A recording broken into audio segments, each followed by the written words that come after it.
আচ্ছা, আজকে আমরা পদার্থবিজ্ঞানের একটা দুইটা মজাদার ম্যাথ সলভ করব। ফার্স্ট ম্যাথটা হচ্ছে যে আমরা দেখতে পারতেছি যে এখানে আমার একটা সুইং গ্যাম আছে। সুইং গ্যামের সাথে তোমার চাকার সাথে একটা সুইং গ্যাম লেগে আছে। তারপর চাকাটা 180 ডিগ্রি ঘুরছে, ঘোরার ফলে সুইং গ্যামটা উপরে উঠে গেছে। ঠিক আছে, এখন বলছে যে সুইং গ্যামটির সরণ কত হয়েছে, অর্থাৎ সুইং গ্যামটার যে সরণ সেইটা নির্ণয় করতে বলা হয়েছে। আমরা জানি সরণ একটা ভেক্টর রাশি। সরণ আসলে কি নির্দেশ করে? সরণ দিক নির্দেশ করে। আমরা ভেক্টর থেকে জানি কি কোনো বস্তুর আদি বিন্দু এবং শেষ বিন্দুর আহ কোনো একটা ভেক্টর পয়েন্টের আদি পয়েন্ট এবং শেষ পয়েন্টের যে যোগফল সেইটা হচ্ছে যাইয়া ওই ভেক্টরের, যদি আদি বিন্দুর পাদবিন্দু থেকে শেষ ভেক্টরের শীর্ষবিন্দু পর্যন্ত একটা সরল রেখা কল্পনা করি, তাহলে আমরা ওই দুইটা ভেক্টরের মধ্যবর্তী দূরত্ব এবং দিক পাওয়া যায়। তার মানে কি আমার এইখান থেকে আমার এই ডিস্টেন্সটা আমাকে বের করতে হবে। এখন আমি এইখানে দেখতেছি যে এইটা আমার লম্বভাবে অবস্থান করতে আছে। তার মানে কি হইলো, এখানে এখানে একটা সমকোণী ত্রিভুজ উৎপন্ন হইলো, যার এটা হচ্ছে আমার কি ভূমি, আর এটা হচ্ছে কি আমার ভূমি, আর এটা হচ্ছে আমার লম্ব, আর এটা তাহলে কি আমার অতিভুজ। তাহলে আমার এখানে আমার কি অ্যাপ্লাই করতে হবে? তাহলে এখানে আমার পিথাগোরাস ল অ্যাপ্লাই করতে হবে, তাই না? এখন পিথাগোরাসের ল অ্যাপ্লাই করলে পিথাগোরাসের ল থেকে আমরা কি পাই? অতিভুজ স্কয়ার ইকুয়াল টু ভূমি স্কয়ার যোগ লম্ব স্কয়ার। এইটা তো আমরা জানি। এখন লম্ব, লম্বটা কি? লম্বটা যেহেতু আমার এটা একটা চাকা, তার মানে এইখান থেকে এইখানে দিক নির্দেশ করে। তার মানে যেহেতু এটা কেন্দ্র দিয়ে গেছে, তার মানে এটা ব্যাস। লম্বটা হচ্ছে কি আমার চাকার ব্যাসের সমান। ঠিক আছে, চাকার ব্যাসের সমান। এখন চাকার ব্যাস, আমাকে কি ব্যাস কিছু দেওয়া আছে? হ্যাঁ, দেওয়া আছে। কোশ্চেনে আমি দেখতে আছি আমার ব্যাসার্ধ সমান সমান দেওয়া আছে 3 মিটার। আমরা জানি কোনো কিছুর বৃত্তের ব্যাস ইকুয়াল টু 2 ব্যাসার্ধ। তার মানে আমরা ব্যাসকে আমরা ডি দ্বারা রোটেট করি, তাহলে ব্যাসার্ধ সমান সমান কি হয়? 2 r। তার মানে আমার ব্যাসার্ধ পেয়ে গেলাম। এখন আমার ভূমি, হোয়াট ইজ ভূমি? ভূমিটা আমি কিভাবে পাবো ভাই? এখানে তো আমার কোনো কিছু বলা নাই। ধরে নিলাম আমার এই পয়েন্টটা এ, এইখান থেকে বি পয়েন্টে গেল, আর এইটা আমি সি পয়েন্ট ধরে নিলাম। না, এটা এ প্রাইম, অর্থাৎ এ থেকে এ প্রাইম হয়ে গেল। এখন আমার তো ভাই এ থেকে বি এর ডিস্টেন্স দেওয়া নাই, আমি কিভাবে বের করবো এ থেকে বি এর ডিস্টেন্স? হ্যাঁ, আসো, আমরা বাচ্চাকালে ক্লাস 4-5-এ যখন পড়ছি বৃত্তের পরিধি, অর্থাৎ পরিধি পরস্কের রি ধরেস্কের ডি, পরিধি সমান সমান কি টোয়াইস পাই আর, অর্থাৎ পরিধি সমান সমান কি 2 পাই ইন্টু বৃত্তের ব্যাসার্ধ অথবা পাই ইন্টু বৃত্তের ব্যাস। আমরা 19 না, ক্লাস 3-4 এটা পড়ছি। এবং আমরা তখনও পড়ছি যে কোনো একটা চাকা তার পরিধির সমান ব্যাসার্ধ দূরত্ব অতিক্রম করে। তার পরিধির সমান দূরত্ব অতিক্রম করে একবার ঘূর্ণনে, তাই না? একবার ঘোরার ফলে। এখন আসো, একবার ঘোরার ফলে পরিধির সমান দূরত্ব অতিক্রম করে, তাহলে একবার ঘোরণে দেখো একটা চাকা, এই জন্যই চাকার 4টা অংশ হয় না আমার, যদি ভাগ করি, এই অংশ যদি 90 হয়, এই অংশ 90, এই অংশ 90, মোট কত? 4 গুণ 90, তার মানে কত? 360 ডিগ্রি। অর্থাৎ একটা চাকা একবার ঘোরার ফলে 360 ডিগ্রি ঘুরে যায়, কিন্তু আমার ঘুরছে 180 ডিগ্রি। তার ফলে আমি এখান থেকে কি পাই? আমি এখান থেকে লিখতে পারি কি 360 ডিগ্রি ঘোরার ফলে যায় 2πr এর সমান। তার মানে 180 ডিগ্রি ঘোরার ফলে যাবে কত? 2πr গুণ 180 ভাগ 360। তার মানে এখান থেকে আমি কি পেয়েছি? 2 সমান সমান কত? twice pi by r by 2 সমান সমান কি? পরিধি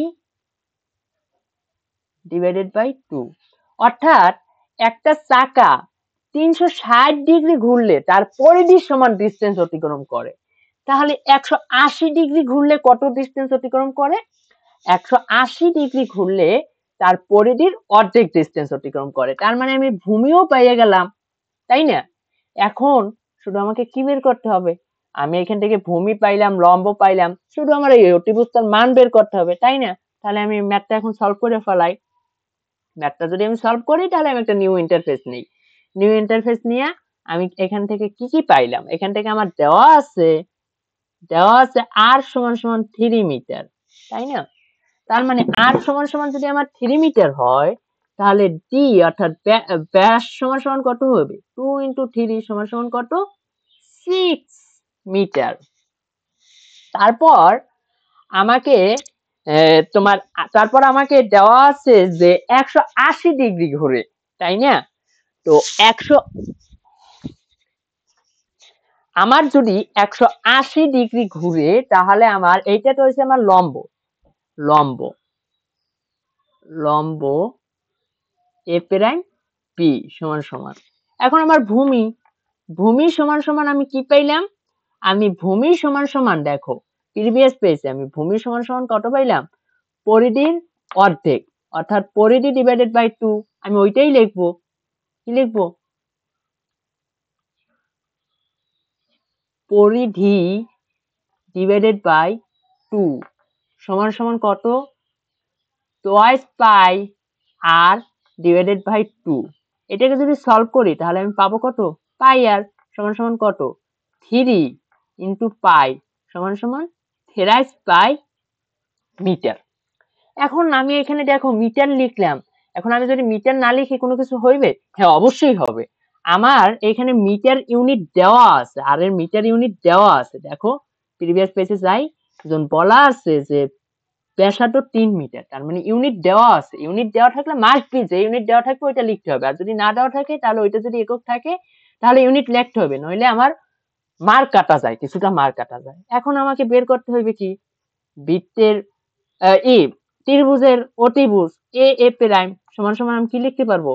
A B square plus A prime B এর স্কয়ার, এটার রুট ওভার।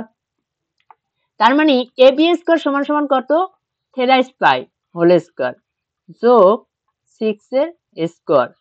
যদি এটাকে আমি সলভ করি তাহলে আমি মানটা পেয়ে যাব। সেই মানটা কত? 6 স্কয়ার যোগ 3 পাই এর স্কয়ার। যদি মানটা করি তাহলে আমার 11.17 মিটার সরণ হয়। ঠিক আছে? তার মানে আমার যে সুইংগ্যামের সরণটা কত হইল? 11.17 মিটার। আর যদি আমাকে বলতো সুইংগ্যামটা কত দূরত্ব অতিক্রম করছে, ঠিক আছে?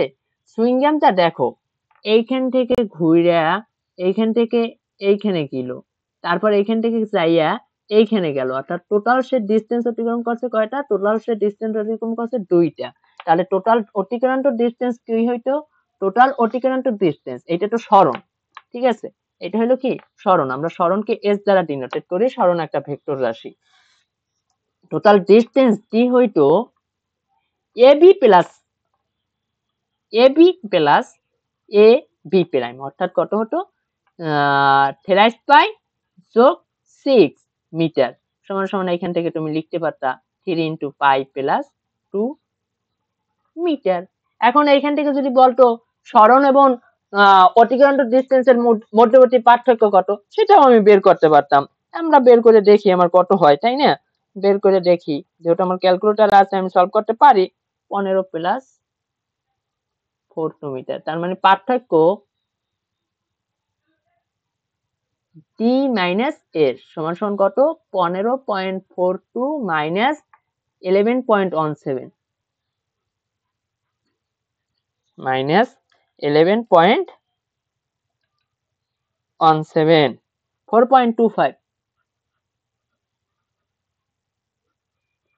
ঠিক আছে। তার মানে আমি এখান থেকে সরণ এবং দূরত্ব কিভাবে বের করে সেটা বের করলাম। দূরত্ব হচ্ছে যে আমার একটা স্কেলার রাশি, তো দূরত্বটা আমি ডিনোটেট করব টোটাল যে পথটা অতিক্রম করছে, আর সরণটা আমার ভেক্টর রাশি, সরণটা আমি ডিনোটেট করব আদি বিন্দু থেকে শেষ বিন্দুতে একটা সরল রেখা কল্পনা করব, সেইটাই হচ্ছে কি আমার সরণ। ঠিক আছে, তাহলে আমার এটা গেল। এখন আসো, চাকাটা কিন্তু থাইমে রয় নাই, চাকাটা 1620 ডিগ্রি ঘুরছে, 1620 ডিগ্রি ঘুরিয়ে ফেলাইছে।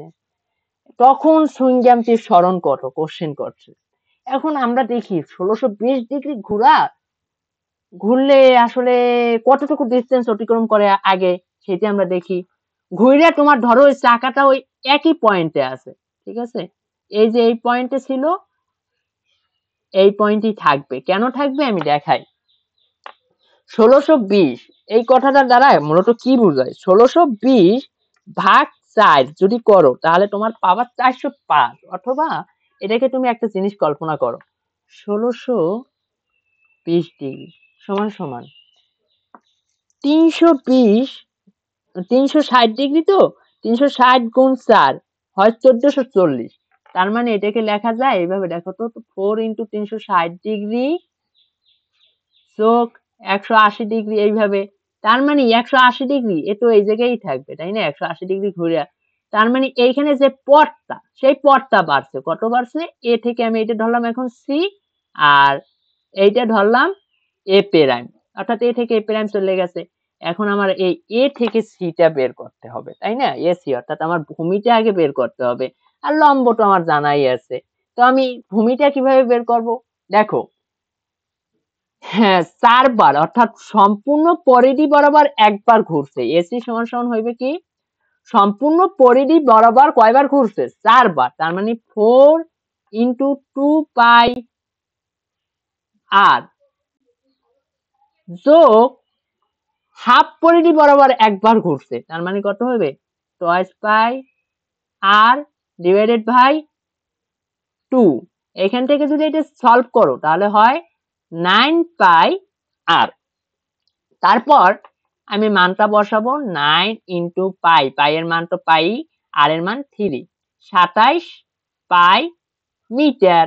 আর আমি তো সি এ প্রাইম জানি, সি এ প্রাইম কত আমার, ডি সমান সমান 6 মিটার। তার মানে এ প্রাইম হইবে কত, এ প্রাইমটা হইতে আছে আমার সরণ এসি স্কয়ার যোগ সি এ প্রাইমের স্কয়ার। যদি এটাকে আমি সলভ করি তাহলে কত হয় দেখি, 27 পাই এর স্কয়ার গুণ 6 এর স্কয়ার। যদি এটাকে সলভ করো, সলভ করলে হইবে 27 পাই এর স্কয়ার গুণ 6, 260.77 মিটার। ঠিক আছে, তাহলে এটা আমার কি সরণ। এখন তোমাদের মাথায় কোশ্চেন হইতে পারে, জন এটা কি ঐকিক নিয়মে করা যায় না, আগেরটা যে রকমের ঐকিক নিয়মে করে দেখাইছি। হ্যাঁ করা যায়, কিভাবে করব, 360 ডিগ্রি ঘোরার ফলে যায় 2 পাই আর, আর এখানে ঘুরছে কয় ডিগ্রি, 1620 ডিগ্রি, তাহলে 1620 ডিগ্রি ঘোরার ফলে যায় 2 পাই আর গুণ 1620 ভাগ 360। যদি এটাকে সলভ করি কত হয় দেখি, 2 ইন্টু 1620 ভাগ 360 সমান সমান 9 পাই আর। তার মানে 9 ইন্টু পাই ইন্টু 3 সমান সমান কত, 27 মিটার, তাই না। তাহলে কি আমার ওই, অর্থাৎ আমি এখান থেকে ডিরেক্ট কোন দুইটাকে ভাঙাইয়েও বের করতে পারি, অথবা ঐকিক নিয়মও করতে পারি, যার কাছে যেটা ভালো লাগে সে এইভাবে করতে পারো। এখন যদি কেউ বলে এখান থেকে আমি ডিসটেন্স কিভাবে বের করব, ওই একই নিয়ম, ডি সমান সমান এসি যোগ এ প্রাইম সি সমান সমান কত হবে, 27 পাই যোগ 6 মিটার সমান সমান 27 পাই যোগ 6 যদি করি আমার 27 পাই যোগ 6 যদি করি তাহলে আমার ডিস্টেন্সটা হয় এক্ষেত্রে 90 মিটার। তারপর যদি পার্থক্য বের করতে বলে আমরা পার্থক্য বের করে দিতে পারবো। ঠিক আছে, তাহলে আমার এটা গেল।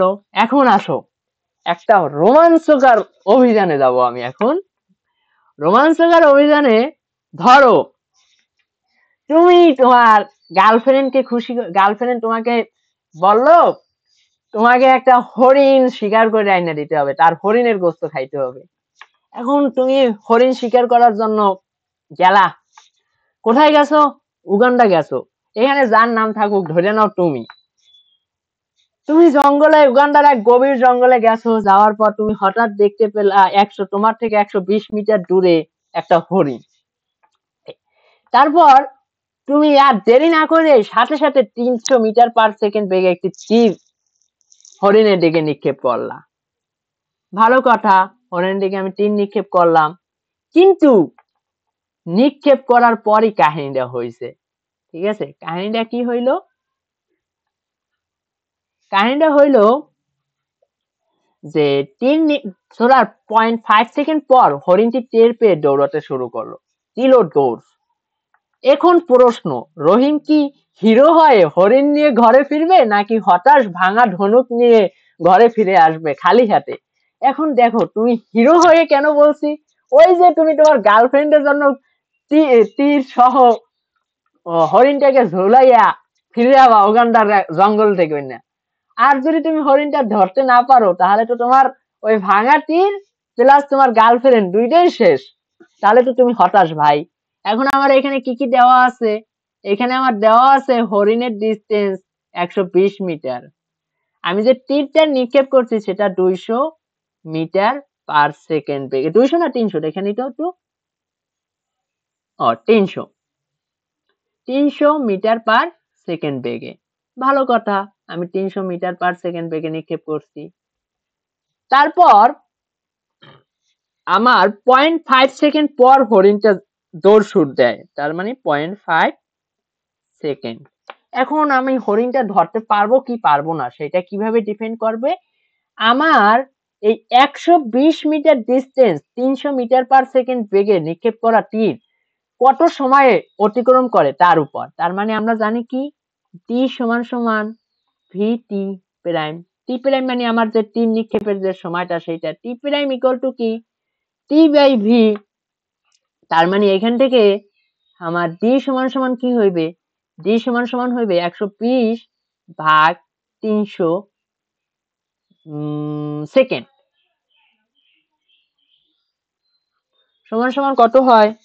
120 ভাগ 300 সমান সমান 0.4 সেকেন্ড। দেখো এখন আমার 0.4 সেকেন্ড সময়ে 120 মিটার দূরত্ব অতিক্রম করে ফেলায়। আর তোমার হরিণটার টের পাইয়া দৌড় শুরু করতে চাইছে 0.5 সেকেন্ড পরে। তার মানে কি দৌড় শুরুর আগেই তীরটা কি তারে ভেদ করবে, তাই না? যেহেতু তীরটা তারে ভেদ করে ফেলবে, তার মানে কি তুমি তীর সহ বীরের বেশে উগান্ডা থেকে তোমার গার্লফ্রেন্ডকে খুশি করার জন্য ফিরে আসবা। এখন আমি একটা বোনাস কোশ্চেন করতে চাই এখান থেকে। বোনাস কোশ্চেনটা হচ্ছে হরিণটাকে কি ব্যবস্থা নিতে হবে তীরের আঘাত থেকে বাঁচার জন্য। এখন তীরের আঘাত থেকে হরিণটাকে বাঁচার জন্য এই 0.4 সেকেন্ড অর্থাৎ 0.3999 সেকেন্ডও যদি দৌড় দেয় তাহলেও কি ওরে ধরতে পারবে না। তার মানে কি 0.4 সেকেন্ডের আগে হরিণটা যদি যাত্রা শুরু করত তাহলে রহিমের তীরের আঘাত থেকে রক্ষা পেত। অর্থাৎ আমার এখানে হরিণটা 0.5 সেকেন্ড পর আগে দৌড় দেয় তীর নিক্ষেপের, কিন্তু আমার কোশ্চেনে আছে যে 120 মিটার ডিস্টেন্স আর তীরটা 300 মিটার পার সেকেন্ড সমবেগে যাত্রা করে। তাহলে আমি এখান থেকে বের করব কি 320 metre distance 120 metre distance 300 metre per second বেগে গেলে কত সময় লাগে? তো এইভাবে বের করতে পারি। অথবা এই যে 0.5 সেকেন্ড, এই 0.5 সেকেন্ডে তীরটা কত ডিস্টেন্স অতিক্রম করে সেটা আমি বের করতে পারি। সেটা কি? 300 ইন্টু 0.5 মিটার সমান সমান কত? 150 মিটার। দেখো তীরটা 0.5 সেকেন্ডে 120 মিটার ডিস্টেন্স অতিক্রম করে, কিন্তু হরিণ এবং ওই ব্যক্তির ডিস্টেন্স 120 মিটার, যার ফলে আমি বুঝতেই পারতেছি ও হরিণকে আঘাত করবি, আর হরিণকে আঘাত করতে পারলেই তো শিকার করতে পারবে, ও যতই দৌড়ক না কেন। ওটা তো বিষ মাখা তীর ছিল, বিষ মাখা তীর ফলে হরিণটা একটা সময় আহত হবে, যার ফলে শিকার করতে পারবে এবং উগান্ডা থেকে বীরের বেশে ফিরে আসতে পারবে। ঠিক আছে, তাহলে আজকে এই পর্যন্তই থাকুক। নেক্সটে অন্য কোনো মজার এবং তোমার আরো অনেক রহস্যময় ম্যাথ নিয়ে তোমাদের সাথে ইনশাল্লাহ দেখা হবে। আল্লাহ হাফেজ।